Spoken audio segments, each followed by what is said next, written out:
আপনি যখন শহীদ আবু সাইদের নামে একটা দিবস করবেন তখন ওয়াসিমের পক্ষ থেকে বলা হবে একই তারিখে চট্টগ্রামে আমার সন্তান শহীদ হয়েছে, তাহলে কি তার নামটা নেওয়ার কোনো দরকার নাই? হঠাৎ করে সেখানে এই যে সমকামিতার একটা সিম্বল, এই জুলাই আন্দোলনের সাথে সমকামিতার কি সম্পর্ক ভাই? সরকার ইতিমধ্যে একটা জুলাই ক্যালেন্ডার ঘোষণা করেছে। জুলাইয়ের 1 তারিখ থেকে 36 জুলাই বা আগস্টের 5 তারিখ পর্যন্ত সে অনেক প্রোগ্রাম করবে।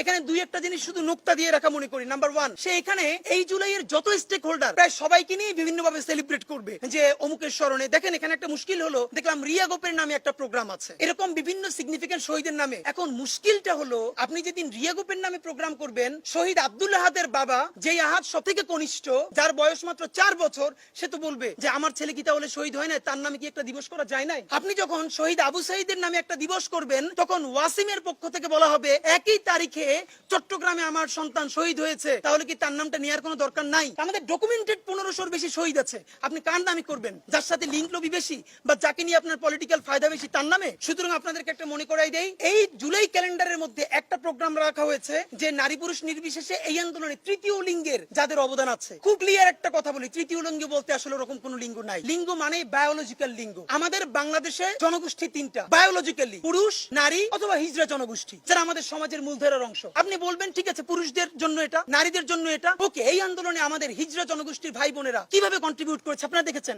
তাই আপনি ওখানে হিজড়া জনগোষ্ঠী লিখতে সমস্যা কি? আপনি সেটাকে কৌশলে যে তৃতীয় লিঙ্গ লিখছেন, এই তৃতীয় লিঙ্গের মধ্যে পরবর্তীতে যে আপনি এটাকে সফটলি সমকামিতাকে আপনি আস্তে আস্তে করে নিয়ে আসবেন, এটুকু আমরা বুঝি।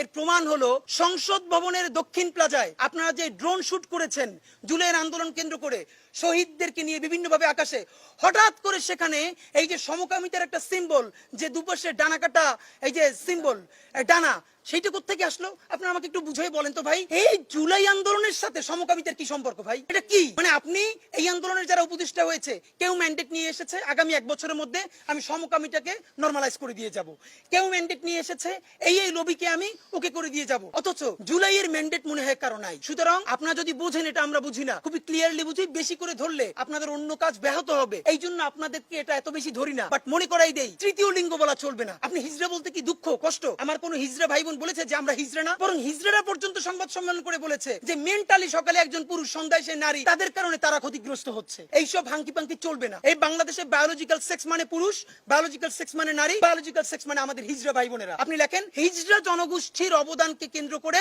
তাদের ত্যাগকে মূল্যায়ন করে প্রোগ্রাম করবেন, কিন্তু এই তৃতীয় লিঙ্গে লেখা চলবে। আরো একটা খুব বাজে কাজ করা হয়েছে এই ক্যালেন্ডারের মধ্যে। ক্যালেন্ডারের অনেকগুলো প্রোগ্রামের একটা প্রোগ্রামে শেষের দিকে রাখা হয়েছে এই জুলাই আন্দোলনকে কেন্দ্র করে মাদ্রাসা শিক্ষা বোর্ডের অধীনে বাংলাদেশের মাদ্রাসাগুলোতে জুলাই আন্দোলনকে কেন্দ্র করে একটা অনুষ্ঠান হবে, আলোচনা সভা। মানে মনে হলো যেটা খুবই ভালো কাজ, মাদ্রাসাকেও ইনভলভ করা হয়েছে। প্রথমত এটার মধ্যে বড় একটা ভাওতাবাজি আছে, খেয়াল করেন।